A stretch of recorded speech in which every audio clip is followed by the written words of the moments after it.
Hi, everybody. This is Skip Alsheimer. Welcome to the AV Geeks Lunchtime Streaming Show, where it is kind of early in the morning after the first day at Fantastic Fest. Seen a couple movies. We went back to the Tiki Bar, and yeah, just general hijinks. It was a lot of fun. But one of the things I got to do today was go to the AGFA headquarters, and AGFA is the American Genre Film Archive headquarters, which is in an old school building in Austin, Texas. And so I went there, and one of the interesting things that I found there was so they've acquired the Something Weird Video Masters, and also they acquired this. And these are all the VHS tape labels that they would, that I guess they printed up and cut, and that they would stick on the VHS tapes that they sold. And so this is great for me because I used to collect these before I collected films. I would find them, I'd go up to New York and go to Kim's Video, and they had those for sale. And so I'd buy a bunch of tapes there, and then eventually ordered some from their mailer order catalog.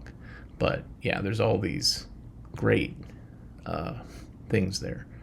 I probably could have shot this a little bit slower. The other thing was that I was going through the hallway with my friend Ian, and so here's our posters in the school of different Alamo events that happened over the years, and special guests that they had. And look right there, like it's, oops, where is it?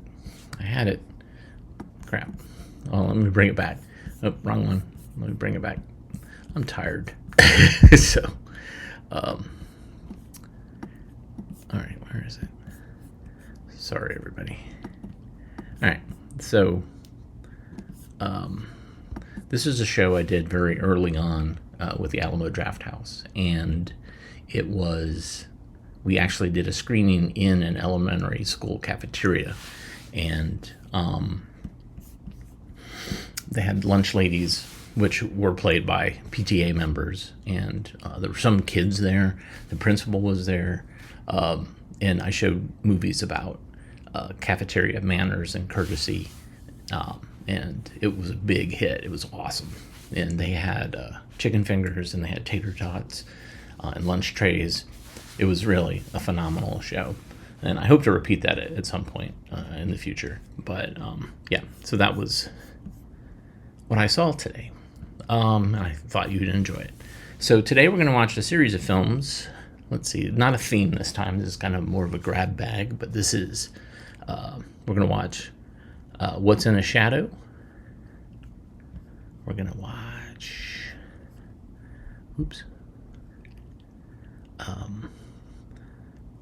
History of Photography, Deaf Child Speaks, and then Responsibility. But thanks for watching.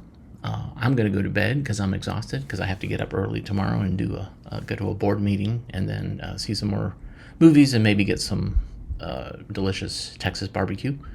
But everybody have a great weekend. I hope you enjoy this show.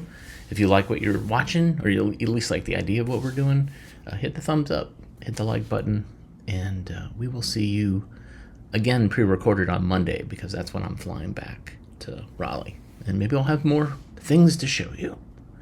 All right, everybody. Enjoy. Take care.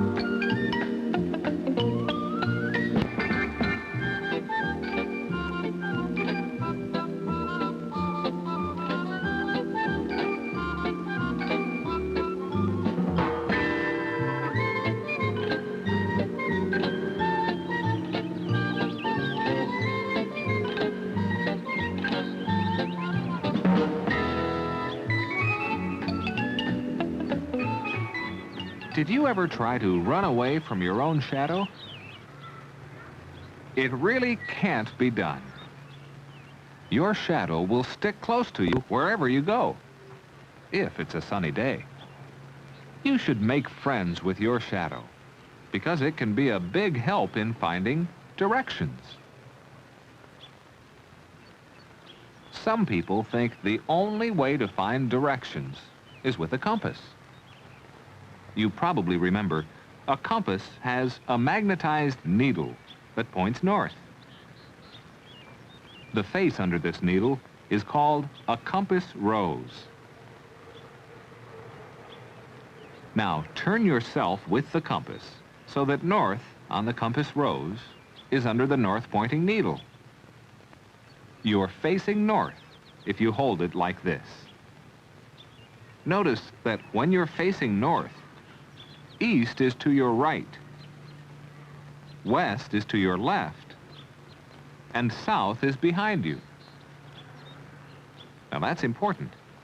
When you're facing north, east is to your right, west is to your left, and south is behind you. But what do shadows have to do with these directions? Well, you might not always have a compass with you.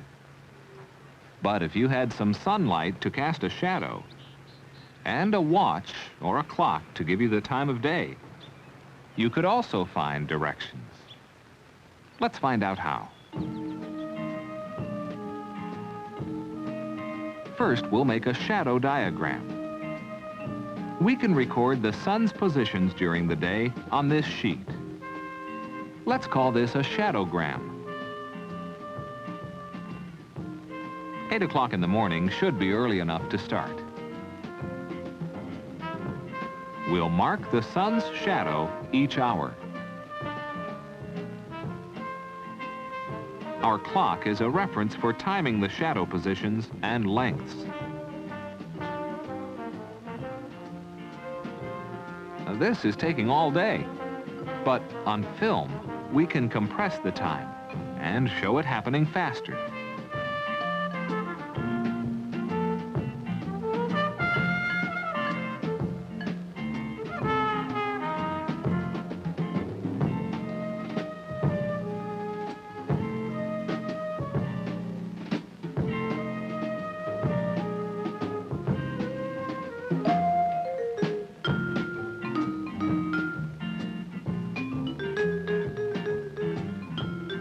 You should experiment with making your own shadogram.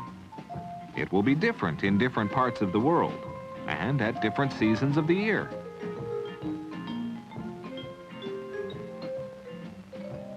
At 8 a.m., our sun's shadow was this line, so the sun must have been in the opposite direction.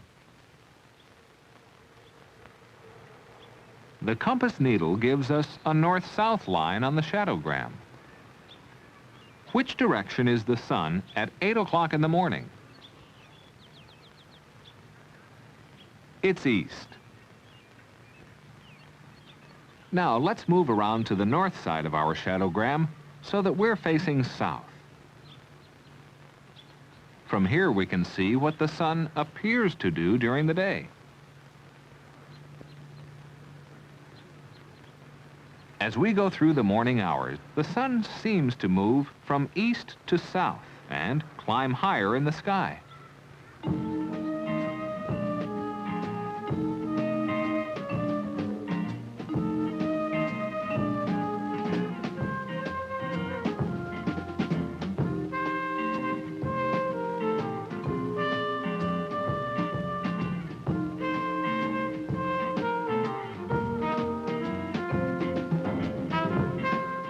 Then, at noontime every day, the sun will be observed at its highest point. That's why the shadow line it casts is the shortest one on our shadogram, and it's lined up north and south.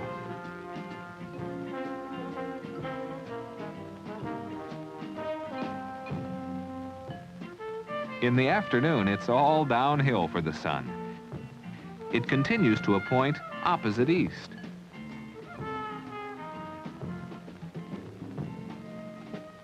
Which direction do you look to see the sun set? Did you say west? Yes, the sun always appears to go down in the general direction of west. Now, why does the sun appear to rise in the east, move across the southern sky, and go down in the west? We can answer that if we understand the relationship between the sun and our Earth. Let's say this is the sun. It's a big fiery ball, more than 100 times the size of the Earth. This is our Earth. The Earth is spinning like a top and turns completely around one time each day. It rotates, just like that globe of the world you probably have in your classroom. We'll put you on this globe. Think of the North Pole as being at the top, and the South Pole opposite at the bottom. Then what would your direction of movement be as the Earth turns? Eastward, of course. The Earth is always turning toward the east, once around in 24 hours, one whole day, with you coming around into sunlight at dawn. So, standing on Earth, in which direction do you look to see the sun appear to rise? The sun will always appear to rise in the general direction of east, because that's the direction in which you on the Earth are turning. And in which direction do you look to see the sunset? Sunset is always in a westerly direction. Now notice what happens to your shadow as the Earth turns around during the sunlit hours.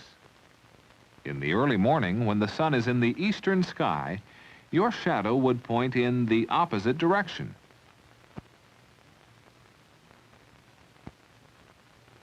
At 12 noon, if you were standing here on this part of the Earth, your shadow would point north.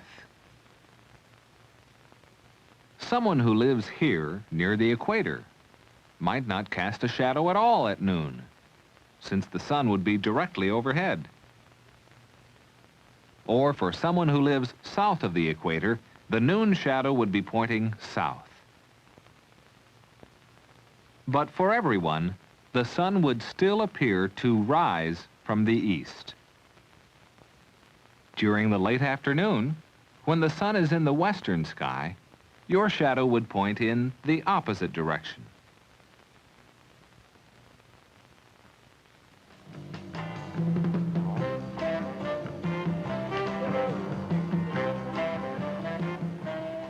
Now, let's see if we've learned anything about finding directions.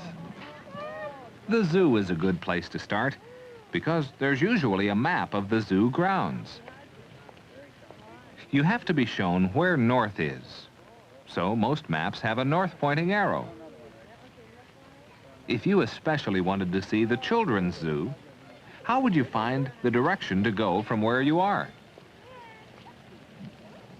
You're standing at this point on the map. The children's zoo is here. Now, how can you tell in what direction you must go to find it? Compare the direction you want to go to the north-pointing arrow on the map. The direction you want to go happens to be south. The time is 9 o'clock in the morning and the sun is shining. Your shadow tells you the sun is in that direction. You know at 9 in the morning the sun is still in an easterly direction. So east is about there. And if east is on your right hand, which way is south? Yes, it's behind you, the direction in which you want to go to find the children's zoo.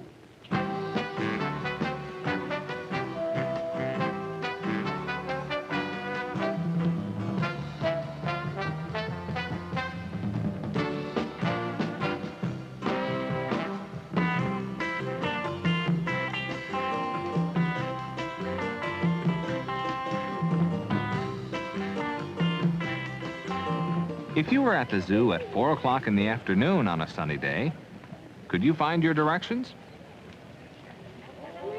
You could find west, because that's where the sun would be late in the day. And once you know where west is, then you can find any of the other directions, can't you? Yes, knowing any one direction, you can find each of the others. Remember, if the shadow tells you that east is on your right or west is on your left, then you're facing north, and south is behind you.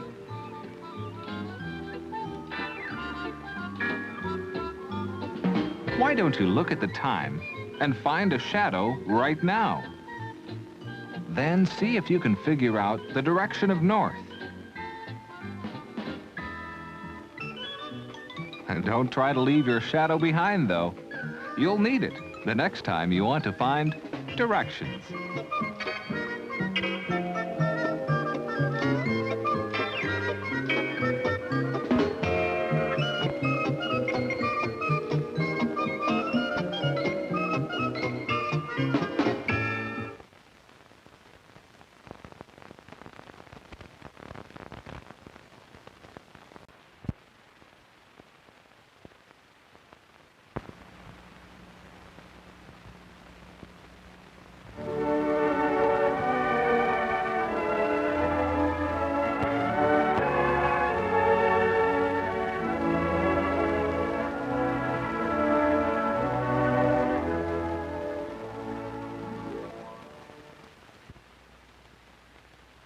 The sculptor is ready to begin his work.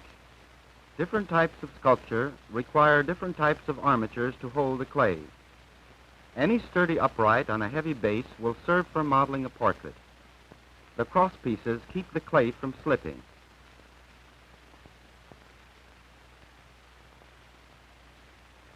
Of the various types of plastic materials available, the sculptor has chosen water clay.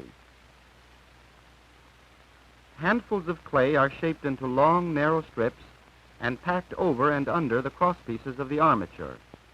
It is advisable to use slightly drier clay for the first few strips, since the center of the head must support the weight of the outer masses and therefore must remain firm.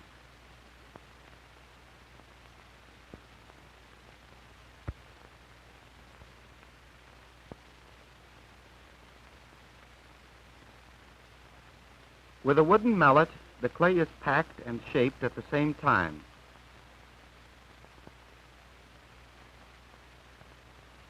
The strips are applied in such a way that they follow the lines and curves of the masses of the head and neck.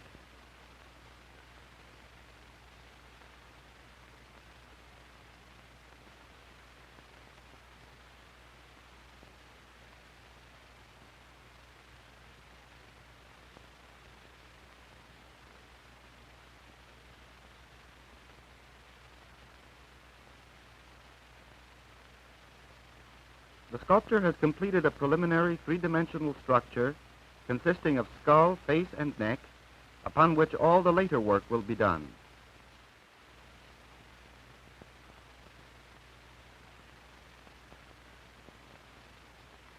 Any additional masses, such as the hair in this case, are now applied to the basic head.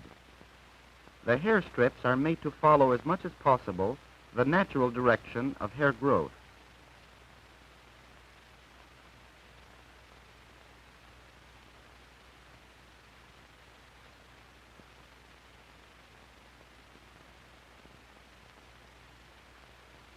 The main measurements of the model's head and neck will now be taken and marked on the clay. With wooden calipers, the measurement from cheek to cheek is taken and transferred to the clay.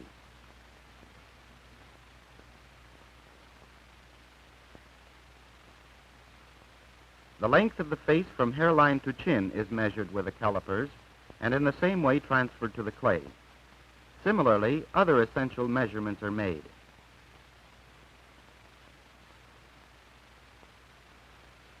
The height of the forehead, the length of the face from brows to chin, the length of the nose, the distance from nose to chin, the width of the mouth, the width of the base of the nose, the width of the neck, the depth of the skull at the forehead. These and many other measurements are taken and cut into the clay.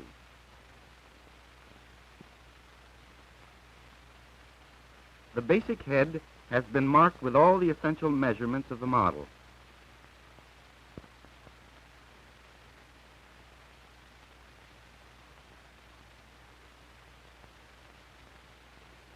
Along the indicated measurements, the clay is carved into flat surfaces or planes which correspond in a general way with the features of the model. The impatient beginner often wants to omit this important operation and go directly to the modeling of the forms.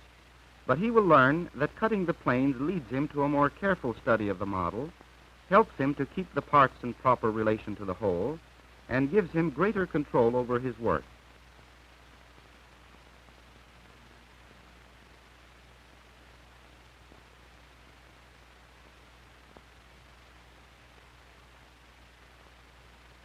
The large primary planes have been carved out and will now be divided into smaller planes so that flat surfaces are gradually changed to curves.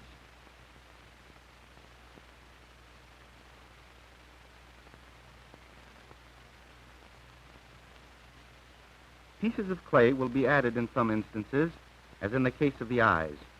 Larger forms will have to be cut down.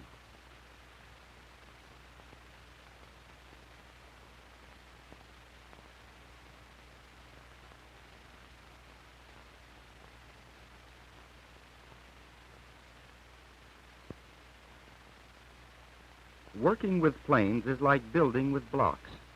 Block is built upon block until a solid, well-organized structure is achieved.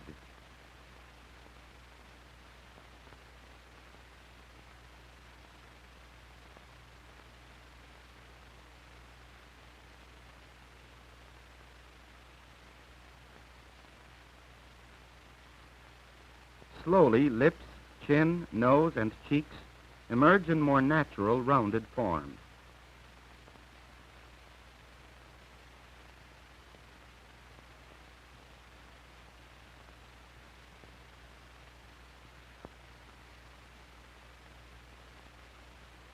Both large and small forms have now been produced, but the planes do not yet flow smoothly into one another.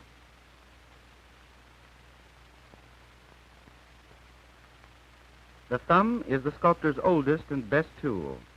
With it, he blends the planes smoothly together by removing the edges where they join. The shapes and forms produced in previous operations are made to flow continuously from surface to surface.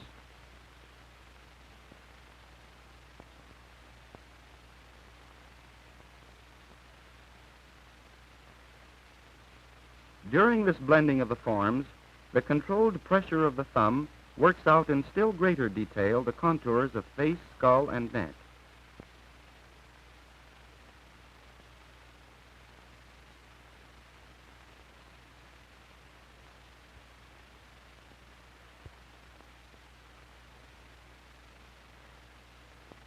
Each feature keeps its independent form, but at the same time relates itself to the whole head.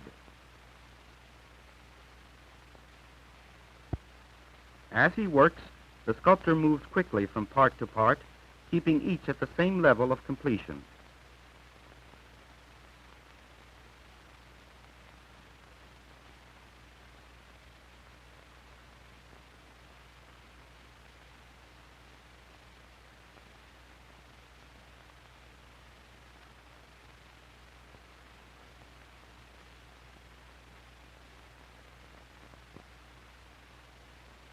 The sculptor never forgets that he is making a unified portrait, even though at any particular moment he is able to work on only one part.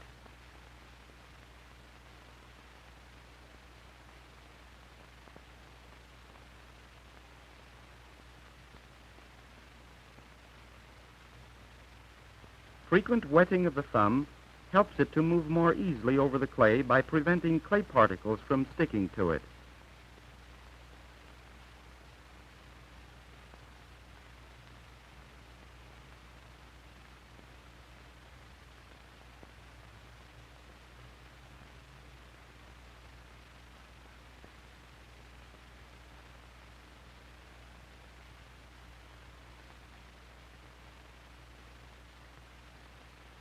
So far, the artist has been looking at the model as at any subject of similar appearance.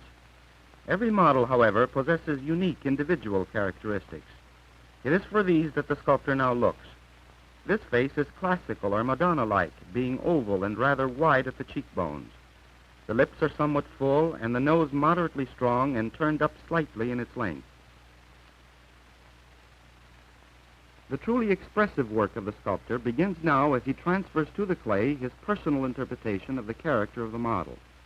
Artists will interpret the same model differently depending upon the kind and degree of sensitivity they possess. The sculptor brings out through slight emphasis those features of the model which he thinks best express her character.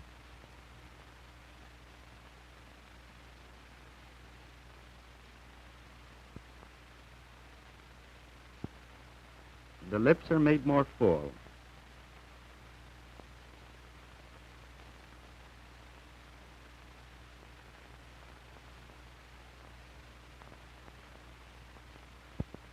The size of the nose is increased somewhat.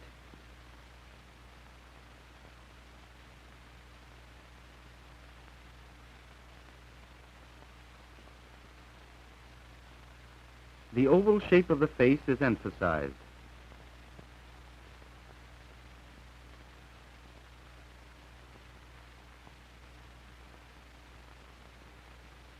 The artist has completed those changes called for by his individual interpretation of the model.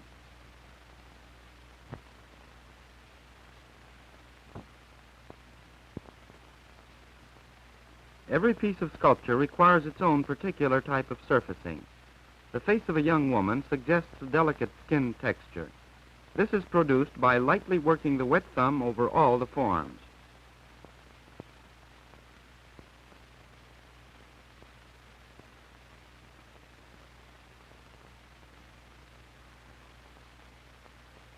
The work is now finished. The result of the sculptor's efforts is not a mechanically faithful copy of the model, but a fusion of her external appearance with her essential personality as it is felt and expressed by the artist.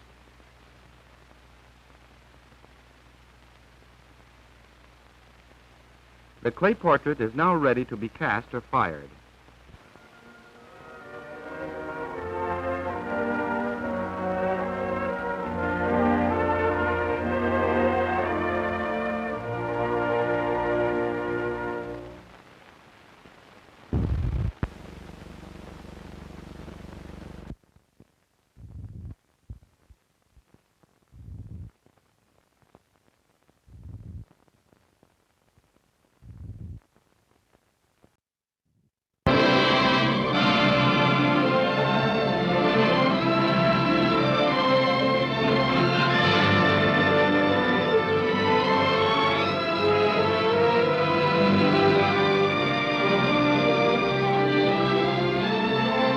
The world of photography, past and present, beckons us to Eastman House in Rochester, New York. Here, through unique and unusual exhibitions that span more than 100 years, visitors can explore the growth and development of this revolutionary art and science. For photography is today an important and many times indispensable tool in every branch of human endeavor. Trophies of the walls of the house, built by George Eastman, and now an educational memorial bearing his name. Man's efforts to reproduce the world around him are ages old. This 17th century volume contains the earliest known illustration of the camera obscura. It had a small opening through which the image of an outside scene was cast on a screen inside. Man's next search was for a substance sensitive to light to retain the fleeting image. In this device, it was traced on thin paper. The daguerreotype technique of making photographs on metals, developed in the early 1800s, brought the camera age into being. In Daguerre's process, a copper plate was made sensitive to light, exposed in a camera, and then developed with mercury fumes. This is the world's first photograph, taken in 1826, showing a courtyard. It was made by Daguerre's collaborator, Niepce. Next came Talbot's negative-positive process of making photographs on paper. William Henry Fox Talbot perfected the negative plate from which any number of positive prints could be made.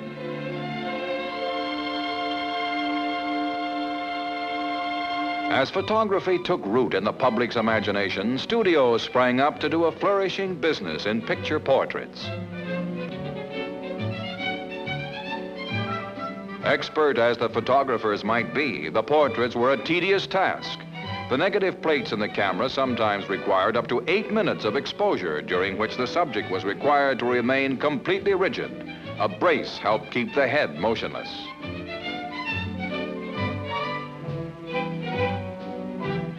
In the days before electricity, the sun and reflectors provided the photographer with the only effective method of lighting his subject. Ready now, he removes the camera's lens cap to expose the plate. When the cap was replaced, the young lady could sigh with relief and wait for the prints that looked just like this.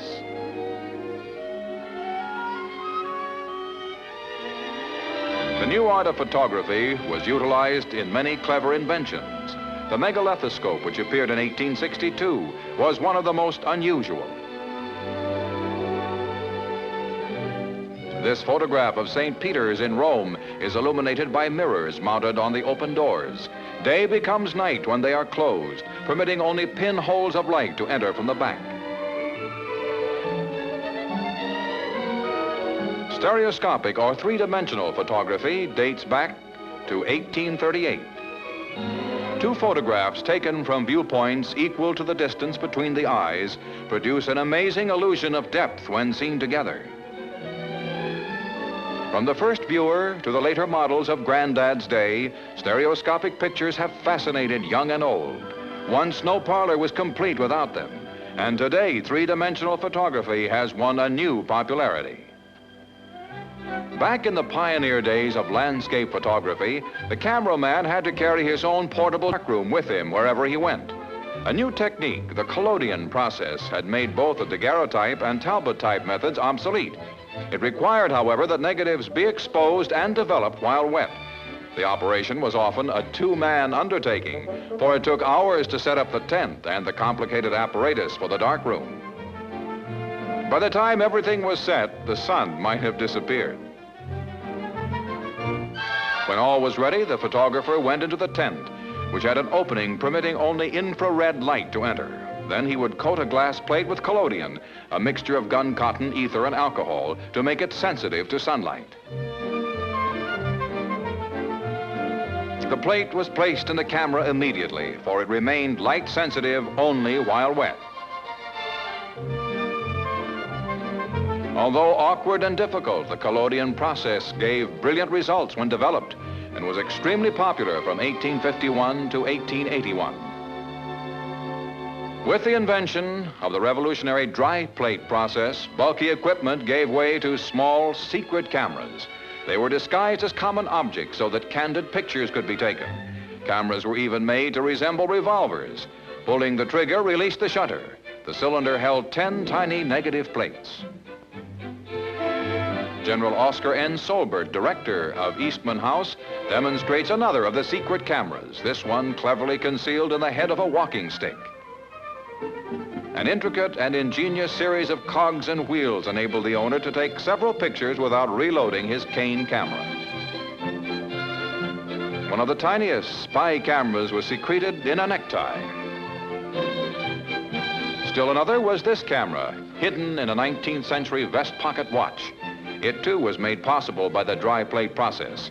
Photographers could buy ready-made plates, expose them anytime, and develop them at their leisure. Photography now belonged to the millions.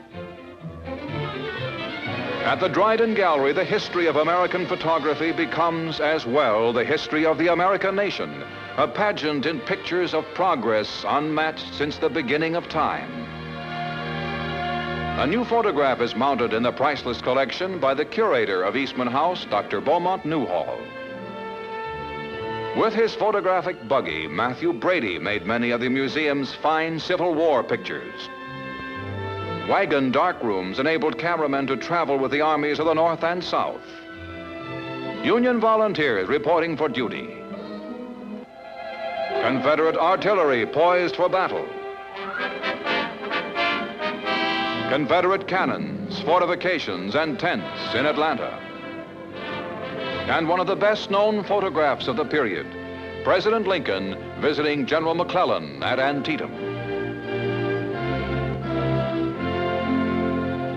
History has come alive through the lens of the camera. Here at Eastman House is the story of still photography, a magic medium preserving in exact detail us and for generations yet to come, the camera chronicle of a people and their times.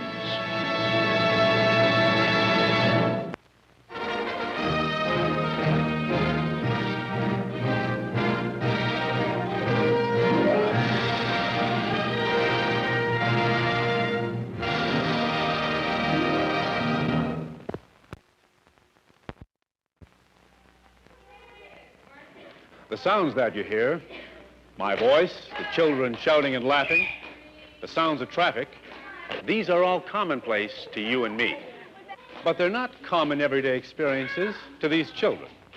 Most of them are severely deaf and can hear nothing of any of this.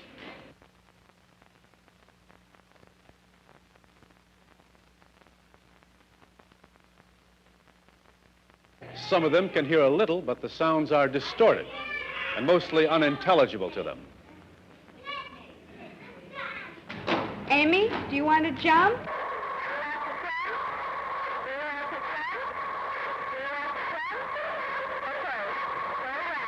Go around. Yes, that's you. Educating such children is considered very difficult, if not impossible. But here at the Oral Education Center of Southern California, a group of dedicated teachers is doing just that, nearly the impossible.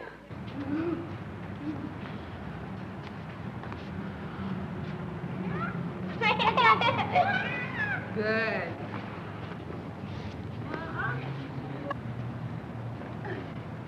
Ready?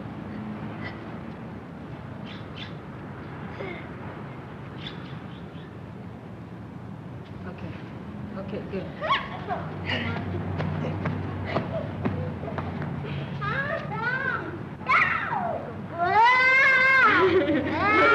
Listen, going to feel for the music. Feel the music. Wait. There. Because they are visually oriented, deaf children have difficulty understanding time. We who hear have no trouble understanding yesterday or tomorrow, or that words must be said in a certain order. For these children, however, a sense of time and space must be developed for them. Among the best ways of accomplishing this are dancing and exercise. This stage is virtually one huge loudspeaker, specially constructed with speakers attached to the bottom, facing up. When the children sit on it, they can feel the music, the beat and dynamics of sound.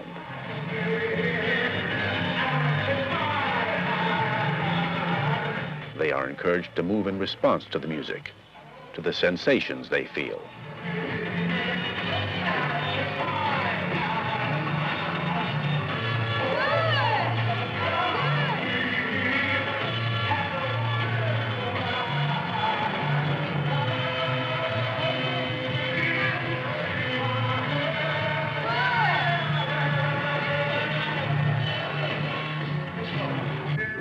With smaller children, drawings help them understand the ideas behind the movements.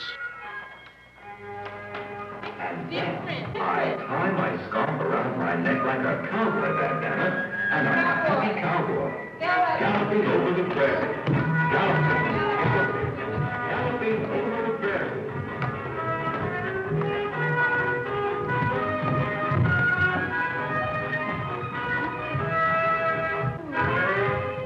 Now my scarf and I are wings. Different. It's like a wave. Riding up and down on the ocean blue. Dancing for fun is also important for these youngsters. Before long, they will be teenagers and want to share the pleasures of their hearing friends. Even more important, these activities are related to the development of language and speech skills. And regardless of intelligence or native ability, a child cannot progress in learning without language and the ability to communicate. The vocabulary of deaf children is limited. Their capacity to learn trapped by their inability to hear and to express what they know or what they do not understand. The hearing child learns by imitation. At the Oral Education Center, visual and tactile methods are used to teach language, with the children imitating what they see and feel. What's that? In this special project, Yael is learning fundamentals of language structure.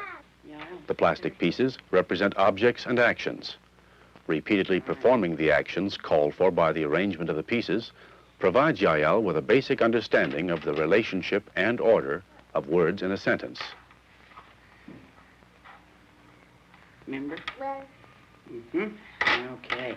Color. Success puts her one step closer to intelligible language and speech.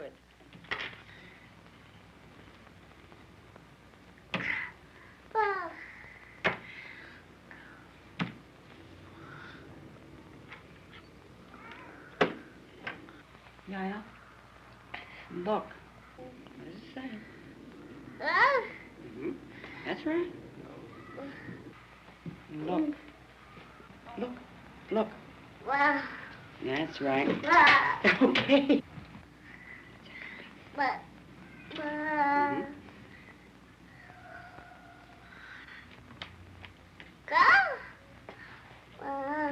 Mm-hmm. You do it.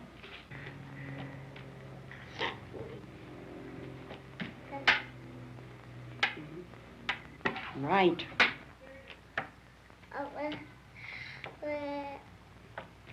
You do it. That's right. Yael. Teaching the children to speak effectively is heavily emphasized at the center. And here, too, visual and tactile techniques are used. I, E. Good. I, E. Feel. O.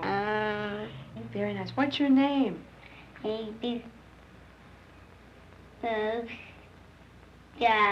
Okay, very good. Give me Amy.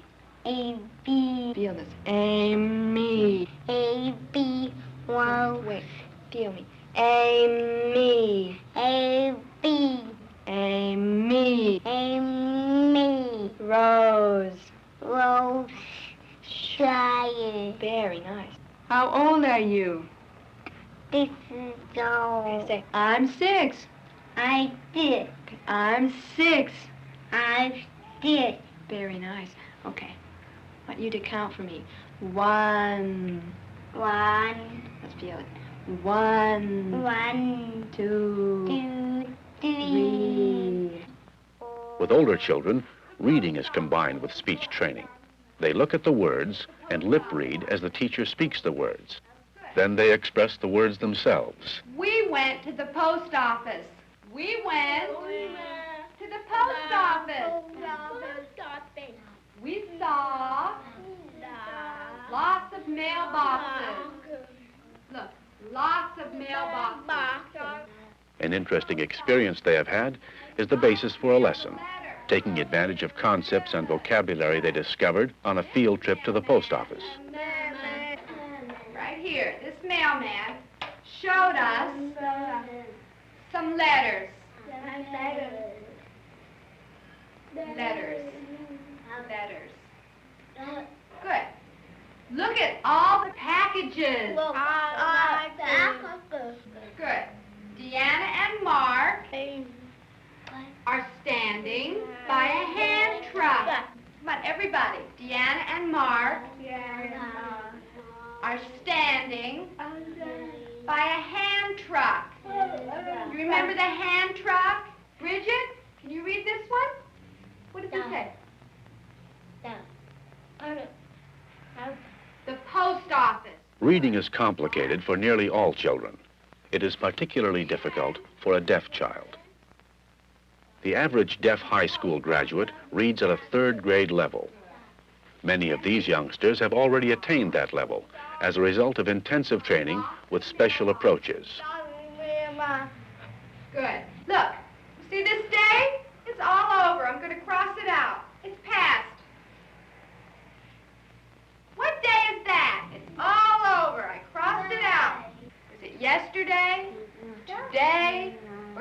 tomorrow. Which one is it? Saturday. When I count to 3, I want you to tell me what you think that day is. If it's yesterday, today, or tomorrow. Okay? When I count to 3. 3. 1, 2, 3. Yay! Right. We're going to count. We're going to get some mice. Look, here's 2 mice. Yeah, 2. With the attainment of language and speech, other subjects are open to them. They are no longer trapped in a silent world. 2. We get 1 mouse. 1. 1. We get 4. 4. Look. That's right, 4.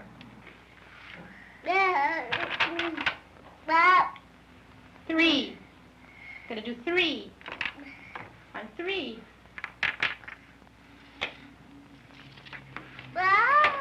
Now we'll do 5. We get 5 mice. Here are 5. Yeah, it's your turn. It's your turn. I want you, Al, to take 2. You get 2? 2.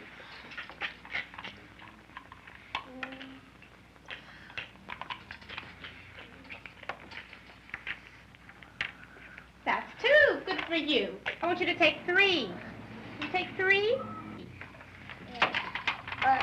Stephanie will take 3. Good.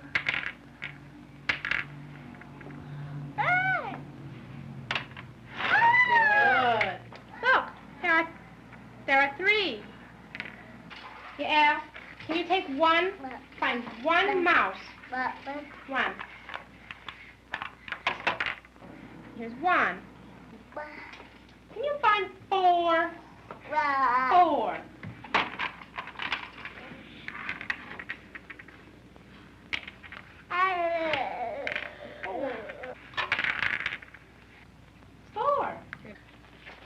And do our paper.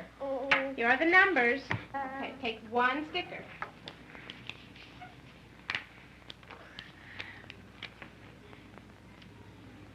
Good. It's your turn. Okay, take 2 stickers. 1,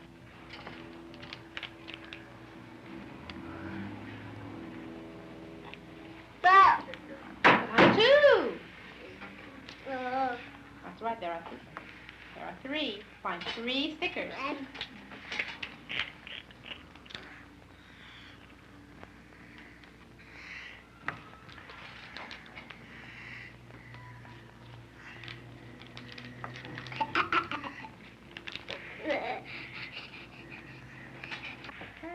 That's 3. Good.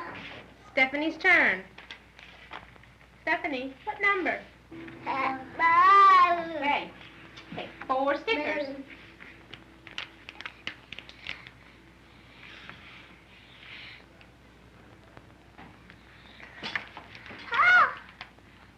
Wait.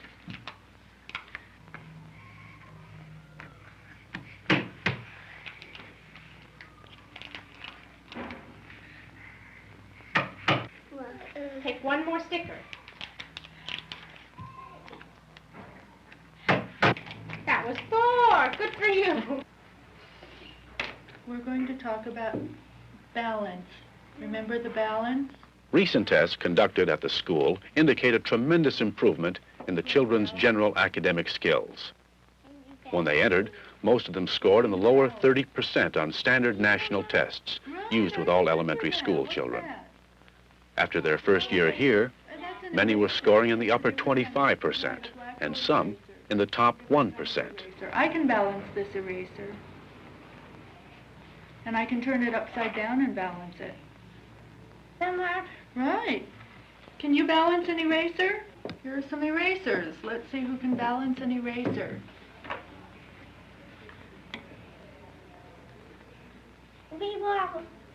Beautiful. That was really fast. You see. Okay, now let's turn it over and balance it on the other side. What? You can balance it on the other side. Beautiful. Remember, we balance things in the middle. We don't balance it on the end or on the end over here. We balance in the middle. In the middle. Okay, I want all the erasers. Okay. One more. No, we're not going to balance erasers anymore. Let's balance spoons. There are about 3 million children in the United States who have a hearing loss that impairs their learning in regular classrooms. The capacity to learn is there, but they cannot learn by themselves. The knowledge and techniques are available, but few schools like this one bring all of it together. The Oral Education Center is the educational affiliate of UCLA's Hope for Hearing Foundation. The foundation supports scientific research in the field and makes available to the center medical, educational, and technical skills from UCLA. Karen, that's not quite the middle. Look, that end's shorter and that end's longer. This part of the spoon, can you balance it upside down? Can you balance it upside down? No, it won't work that way. It's not working. The achievement of these children and their teachers is spectacular. They're learning math, the principles of science, and they're learning how to read. But most important of all, they're learning how to speak and developing the language skills that will help them function fully in the speaking, hearing world of you and me. Look at it. I'd like to tell you some things about this I know. Hank Evans came to Lincoln High School from Lowell School, a student, and we were glad to have another Evans. The opening day of, and Hank was in the midst of... Jane Cox? Here. Henry Evans? Here. You're Vera Evans' brother, aren't you? I had Vera last Yeah, I'm year. her brother, but can't I be just plain Hank Evans? Lloyd Smith? Here. Hank Evans had a right to expect that he be treated as an individual, not just as Vera Evans' younger brother. But it's the things that come out after you've known a person a while that really tell you about him. For instance, about the third week of school in Miss Jackson's English class, Hank decided... Very important to discover why Shakespeare induced the ghost into the scene. Now, just a moment now, just a minute. Will you please follow through on chapters 9 and 10, just as you did chapter 8 today, and be ready to discuss them tomorrow? You got that now? Chapters 9 and 10. We may go now. Hi, Lloyd. How's the boy? How are you? Hi, John. Right next to you. Hi, Don. How are you? Hey. Oh, why don't they let us out of class on time? I've got to go clear over to the other side of the building. I know what you mean. I got the same. Miss Jackson, I'm sorry, but I didn't get the complete assignment for tomorrow. There was so much noise in the hall. I know, and I'm sorry. It's chapters 9 and 10. Read them and be ready to discuss them tomorrow. Chapters 9 and 10. Read and be ready to recite in class, as we have been doing. Is that it? That's it. And I promise not to wait until the end of the period to make the assignment next time. Thank you. I'm glad that's done. Homework in every class but Miss Jackson's. It's a wonder she didn't... Say, she did say something about 2 chapters. But what? And what 2 chapters? You all finished with it? Yeah, all I can get. I think I was supposed to do some English, but I don't know. And you better find out. Oh, gee whiz, how can I? She threw some stuff at us right at the end of the hour. Nobody could have got it if I didn't. They might have. Why don't you call someone? Oh, all right. I'll call Lloyd Smith. Maybe he'll know. 2903.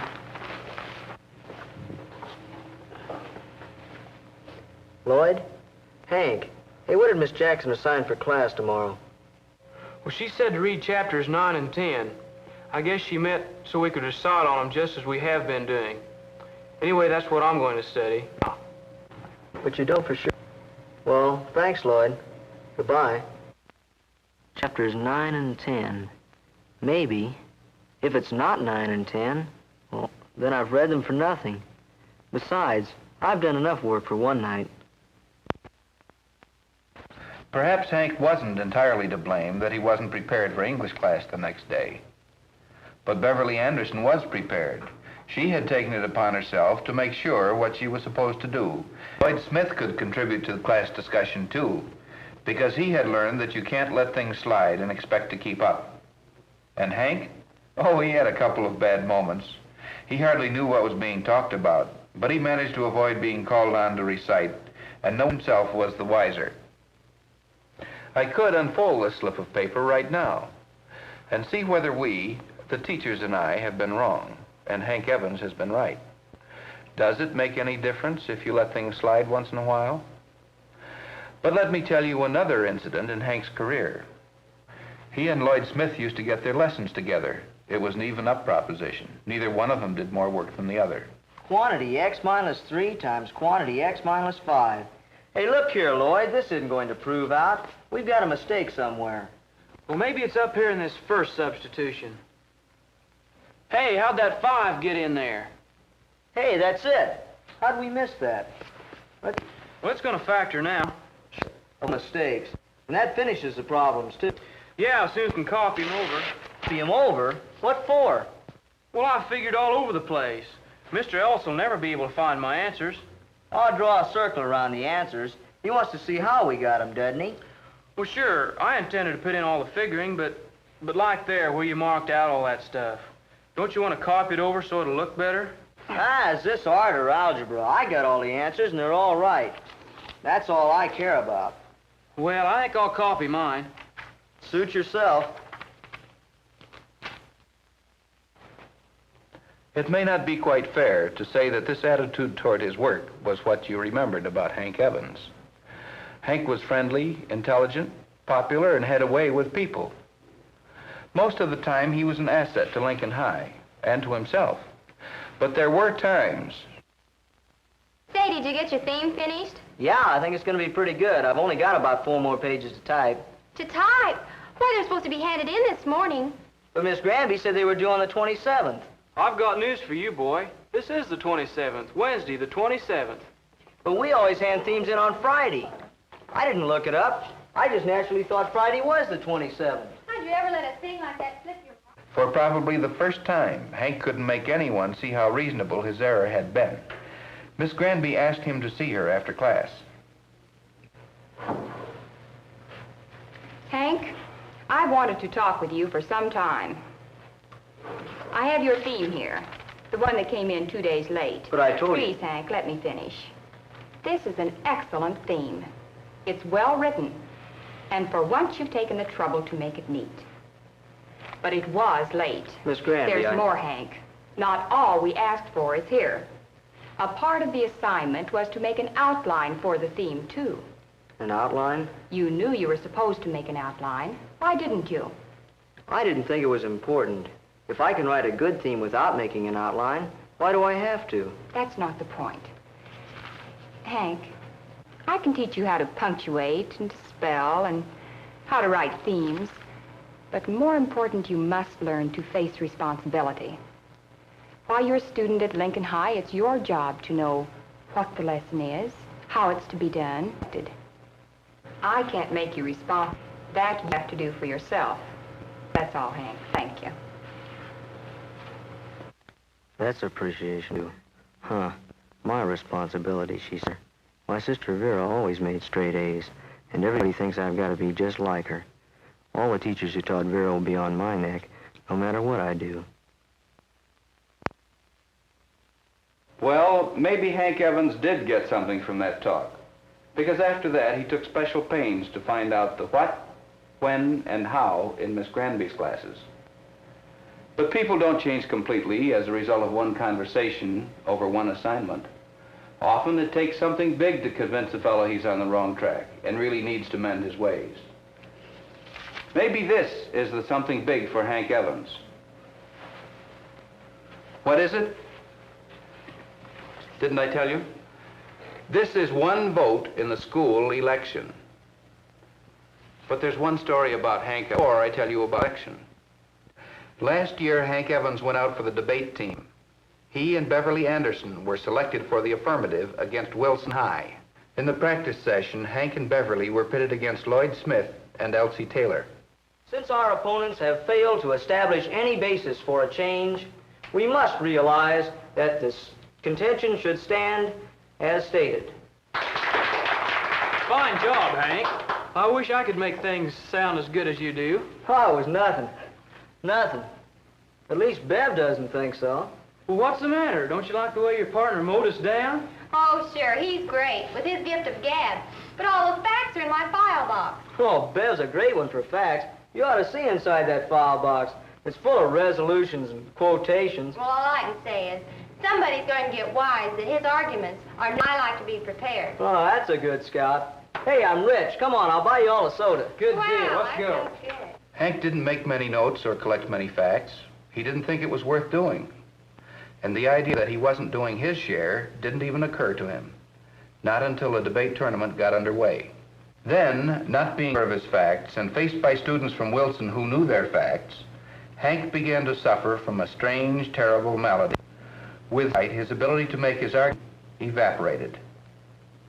It was pretty bad. He knew that he had let Beverly down, and not just Beverly, but the school. The tournament was lost, of course. Lincoln lost because of Hank Evans, the guy who could have prepared himself, but didn't. Could he be trusted again? Another test was coming up very soon for Hank Evans. Not an ordinary test. It might be better to call it a judgment of Hank by his fellow students. Hank was nominated for president of the student body, and the other candidate was his friend, Lloyd Smith. The election was held this morning during the first period. For president, Hank Evans and Lloyd Smith. Vote for one. He's friendly, popular, good-looking. Give outsiders a good impression in the school.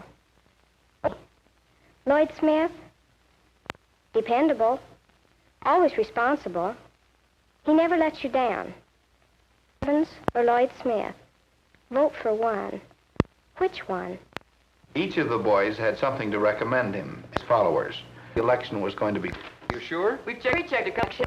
Doesn't your Constitution provide for an absentee ballot? Yeah, but was anybody absent? Well, let's have Miss Jenkins check to see if there are any absentees this morning. If there were, they should be allowed to vote.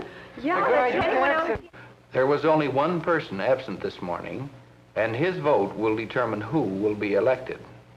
How was he voted? For Hank, the more popular one, or for Lloyd, the more responsible one? Here it is, the one vote that decides the election. Is it for Hank or for Lloyd? How would you vote?